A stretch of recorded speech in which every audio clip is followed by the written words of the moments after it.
Hey everyone, welcome back to A Life of KG. Today is all about leadership.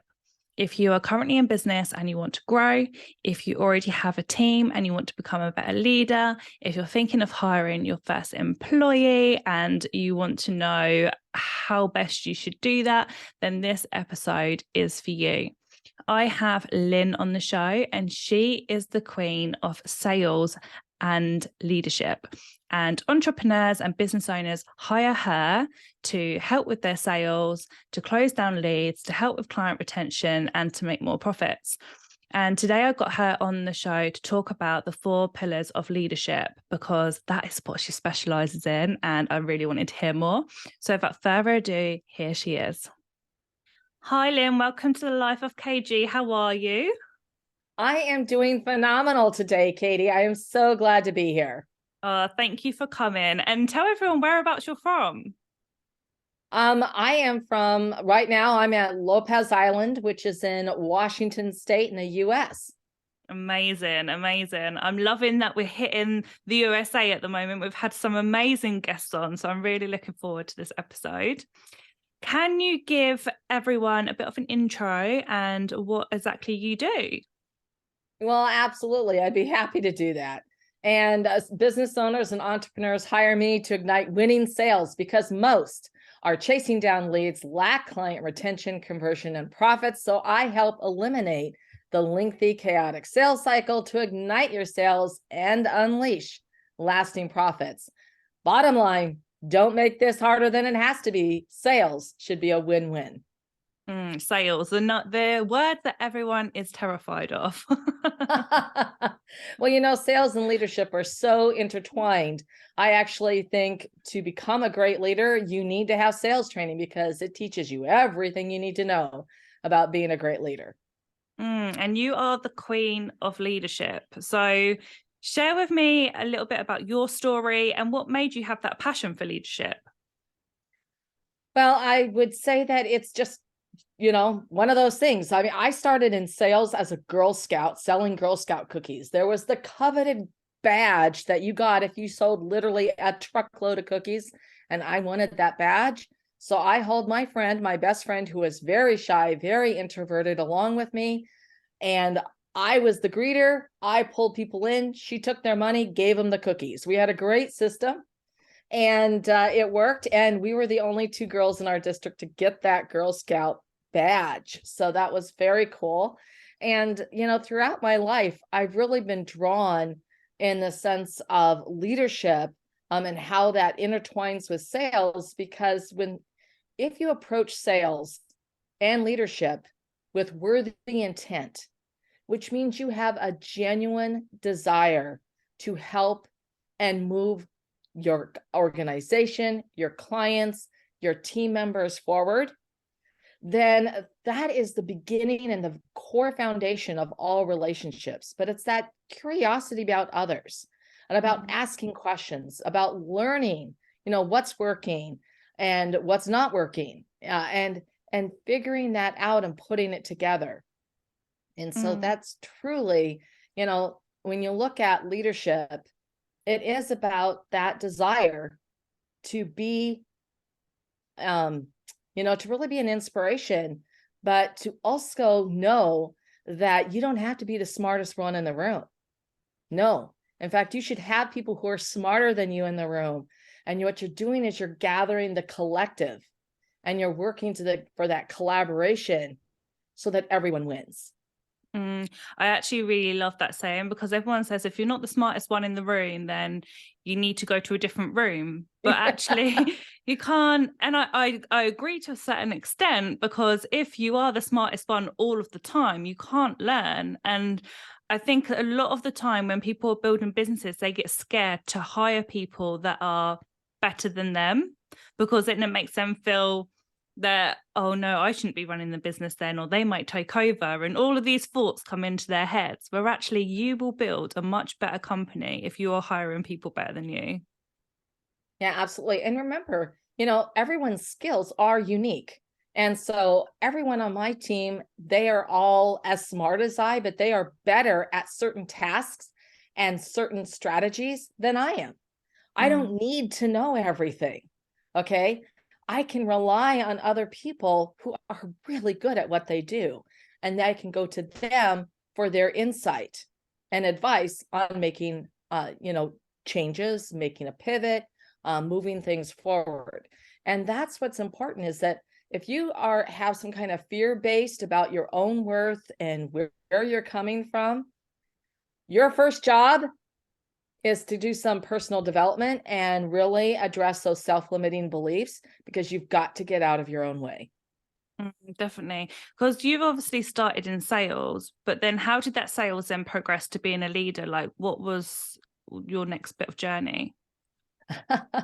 Well, in sales, I was a top performer. That led to higher level positions of essentially executive level, business development, vice president. And at one point, I was literally being flown all over the world to close multi-million-dollar deals. And I would work with the other sales teams or salespeople.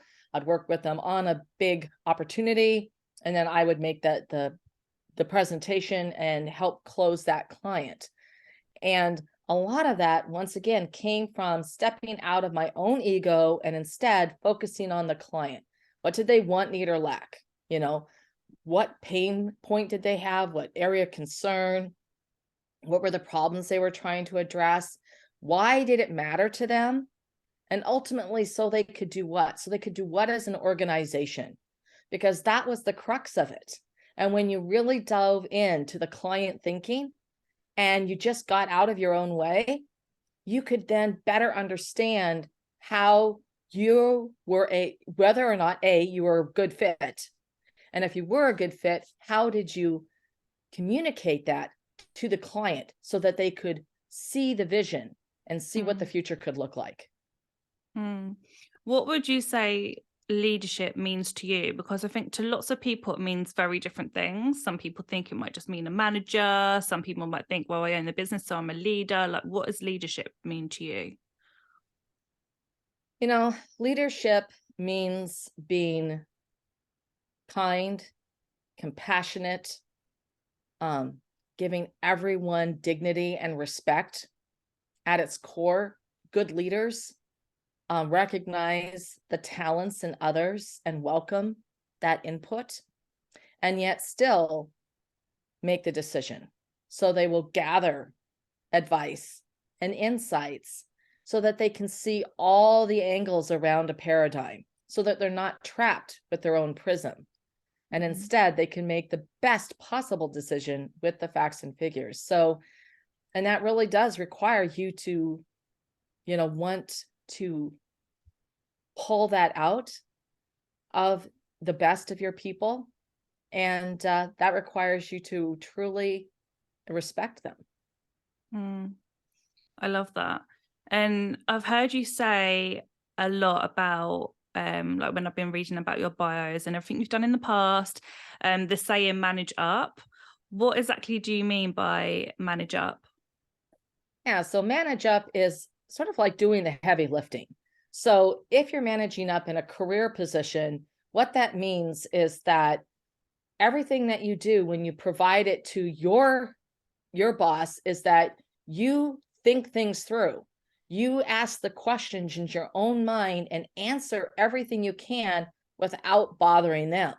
So you want to have as little impact on their time as possible. And then when you do go to them, you have it bullet pointed out exactly what you need, how you need it, and why. You really cover those bases, because so often people come with you, and I will attest to this, not at my current team, but in the past life, with honestly stupid questions that Google can be your friend and could have answered, and or just taking a few minutes to look at a few materials, some background, go back through some emails, and you could find the answers. That is managing up. It's where you're actually doing the work, you're thinking ahead, and you have everything really tightly organized, and you've got it down so that you know exactly what it is you need to ask when you go in front of them. And once again, what's important to them, why it matters to them and the organization, and what it's going to enable them to achieve. What's the impact that it will have? So let me ask you then, because I'm sure a lot of people listening to this are like, I might not do that, but I have team members that contact me constantly that I'm always like just getting hassled and hassled all of the time on these tiny questions when they should know it or find it themselves. How do you manage that side of it if you need to teach someone that? Do you know what I mean? Absolutely. So the key thing is you hopefully you can either take them aside or either in a Zoom or in person, and you say, I want to take a look at how you could find this information yourself. So let's go through this. How would you go about finding this information? And ask them. Now, if they just deer in the headlights, then you say, okay, well, let's think about this. And then you go walk them through how they would find this information for themselves. And then in the future, what I expect is for you to find this information yourself. If you're stuck, yes, absolutely come to me. My door is always open. But you've got this and you can take care of it. Mm. And when we first connected, I saw a lot about you talking about the 4 pillars of leadership. That was like the subject that you love to talk on, and what we've called this podcast today, the 4 pillars of leadership. Can you talk to us about that? Yeah, absolutely. So the first is that ability to create a culture and environment that enables your team to thrive. That's what I've talked about, that compassion, dignity, and respect for every team member of wanting to draw the information in. The second is you need to be able to see the organization not only as a whole, but also in its parts. So you really need to have that, what I call that 60,000 foot level. And then you need that treetop, skimming the treetop level. So you can really understand that. And I already mentioned this, but the number 3 is to actively seek alternate viewpoints.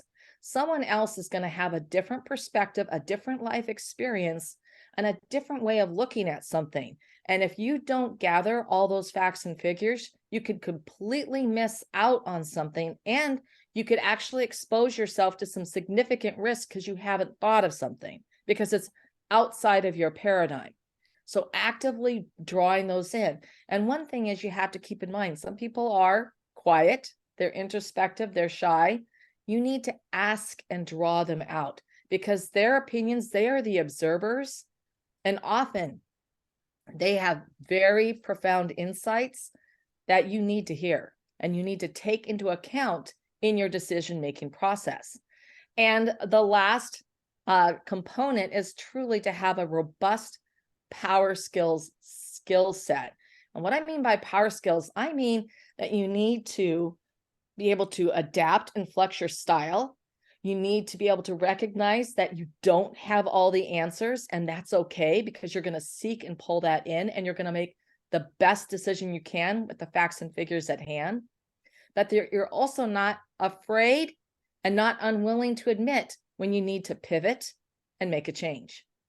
I think this is going to help so many people, because I know a lot of my listeners are new in business or starting to lead teams, and it's very alien to them, like managing people and growing people. So that's going to help them a lot. Thank you for that. Oh, you're welcome. Thank you, Katie. What would you say would make a bad leader, or mistakes that you see people make? A classic mistake is someone who's not willing to admit that they're wrong, and this isn't something where you have to, drag yourself across, oh my gosh, I made this horrible mistake. It's like, okay, but the facts and figures that we had at the time, this was the best decision, but it didn't work out. Recognizing that, we need to make a new decision and we need to make a pivot. So that's one of the number one things, is being unwilling to admit that you're a human being and you made the best decision that you could at the time, given the facts and figures that were presented. And now new information is available and it's time to pivot. So that is absolutely the number one thing. I see it consistently, especially in companies. Like, you'll see the whole organization, like the leadership, not willing to admit that what the path that they're on is not the right path. you know, and they just doggedly just keep throwing money at it. And that's just not going to solve the problem. I have seen that so many times. And when you bring that sense of humility to the equation, it really does set you apart, because you can, instead of being bound up in hubris, instead you recognize that there's always new information coming and new opportunities. And you need to take advantage of that when the timing is right. Now, this doesn't mean that you're going to chase shiny objects. You want to have a strategic plan and stay focused on that. But sometimes an opportunity is presented and you look at it, and you look at it within the strategic plan, and you say, you know what, this is just too good to not pursue, and to reallocate resources or to make a pivot. Have you had anything happen in your career where you might have struggled with leadership, or something's gone wrong and you've had to change? I think for me, one of the biggest things was confrontation. I've never been fond of confrontation, but there's a side of, you know, correcting someone and helping them grow and move forward that doesn't need to be confrontational. Instead, it's learning how to approach a given situation and approach that other person. And so that was a skill that I had to learn, I will tell you. And it's recognizing that other personality coding that the other individual has, and then speaking to them in a manner that brings out their best self so that they can help find that common ground to find a solution. Confrontation is definitely one of mine. And I'd say another common one that I hear all the time is a people pleaser. So that's a really hard one, isn't it? Do you hear that all the time? Well, for women more so, definitely, but it's that it's because we've been socialized that way, honestly. And so, you know, you just have to say, you know, not everybody's going to like me all the time. That's okay, as long as they respect me. And they might not like the decisions that had to be made, you know, but I can still treat everyone with that kindness, compassion, you know, and dignity. But as we look at that, the other thing is to stop saying yes all the time. Okay. And know those boundaries. You can say no with grace and maintain a very great relationship. But you have to learn to say no, and to say no gracefully. And absolutely, that's part of people pleasing, is that inability to put those boundaries up in a positive and kind way. Yeah, because I do hear all of the time that they struggle to say no, because then also they have this fear of people leaving if they say no. So they think, well, if I say no, then that person will leave, and then I'm going to need to recruit again. So their heart's on that side of things, which makes it very difficult. But people are replaceable all of the time. Yeah, and one thing you have to think about is money only is a motivator to a certain extent. There's so many other things that motivate people in their work, and creating an environment where people can thrive and they get to do something that they enjoy, even if they have to do tasks that they don't like so much. You know, where's that balance? And that's one of the things that you really want to strive for, and so that your own team is able to continue to grow and prosper. I actually had that conversation with the group that I coached not so long ago about, you know, sometimes it's not their wages that they bring home that motivates them or makes them want to go to work. It's other things. It could be praise. They might love praise. They might love extra training. They might like an extra day off. They might like a gift. Like, there's all these different motivators for people. It's not always their pay pack at the end of the month. But how do you find what it is that motivates them? Do you physically ask them? Do you just watch them? Like, how would you find that out? Well, there's always some key questions that you can ask people, once again, to understand what those motivations are. And understanding people's motivations and emotions is, once again, that's a key part of sales and learning sales. because you learn how to do that. And obviously, asking questions and then listening, and asking leading questions and then tell me more, help me understand, so that you're drawing them out so that you can get that information. But you're right. Many people are motivated by having a flexible schedule. Some people are motivated because they like to bring their pets to work. Some people are motivated because they like the community feeling and the feeling of family that they have in their workplace. And that is very important to them. And so you have to take into account, and then once again, you have to respect that the different people are going to have different motivations and emotions. And that's okay, because you want to have that. You need that diversity of thought for people to have these different viewpoints. It's going to make you a lot stronger as an organization. Yeah, definitely. I agree. For anyone that's in business and they're looking at starting to build a team and to grow their business, what advice would you give to them? I would definitely recommend that they go through something like a core communication program where they learn personality coding, and they recognize what their own personality coding is, because that's going to help them understand the different types of people that they need to have on their team and how they can more effectively communicate with them. But that is a really fabulous tool, not only for work, for sales, for running your business, for your life.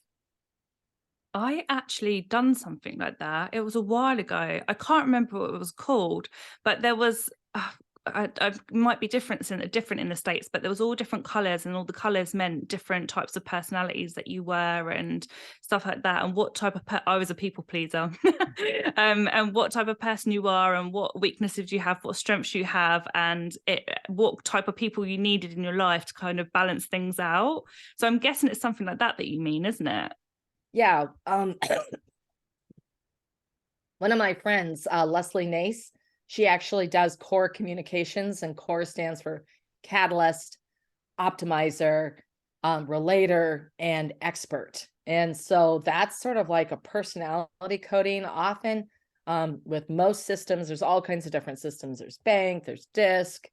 There's DISC, all that's kinds of what I different. done. Yeah, Yeah, DISC. there's so many different ones, and everyone is a little bit of everything, you know. That's the thing. You're not just one thing, you know. So I'm actually what they would call relator expert combined. So that means that I really care about community and people, but I'm also really, it's important to me to be knowledgeable, to be an expert, to have my facts and figures, right? But I'm also quite strong as an optimizer. That's a planner, somebody who blueprints everything out. I want to see the process map. I want to look at that. And then, you know, the catalyst is one of those people who, you know, they're the type of people who can't sit still. They got to move, got to take action. And action is, that would be my last, you know, if you look at my profile. And yet I still have enough action to move forward and make decisions. So, and if you do discover that you're really weak in an area, then that's something that you know for yourself that you've got to work on, so that you can actually, because you can with any kind of personal and professional development, you know, you can grow and change. Yeah, it's all about that self-development, isn't it? And investing in yourself and finding out about yourself, definitely, to then to be able to lead others better. Yeah, absolutely. Whereabouts can people find and connect with you, Lynn? Well, they can find me on Petite to Queen, and you can find tons of resources there. You can also tune in and watch my TV show, Get More Clients, that streams on Apple TV, Amazon Fire, and Roku, and everything else that we do. Tell me a bit more about your TV show then before we head off. I want to know more. Yeah. Oh, yeah. So my TV show is called Get More Clients, and every week I help people with their sales strategy. I am basically taking you through sales strategy 101, and from soup to nuts, as they say. And every week you learn something that you can apply that week to implement in your business. And so as you go through that, every topic is different. So Today actually was our show this morning. It was live, and we did, I actually had two of my team members on, and we talked about those 4 foundational pillars of your sales strategy: client thinking, your ideal client avatar, client journey, and worthy intent, and then how to execute on that. And we're giving examples of that. Oh, I love that. I'm going to have to check that out after this. And you can find it on Apple, right? Yeah, it's on Apple TV. You just go to Win Win Women and you download that app. It's free. And then you'll find my show, Get More Clients. Amazing. I'll put everything in the show notes so everyone can check that out and reach out to you on socials. You are full of knowledge when it comes to sales and leadership. So thank you so much for sharing what you have in this show today. We really appreciate it.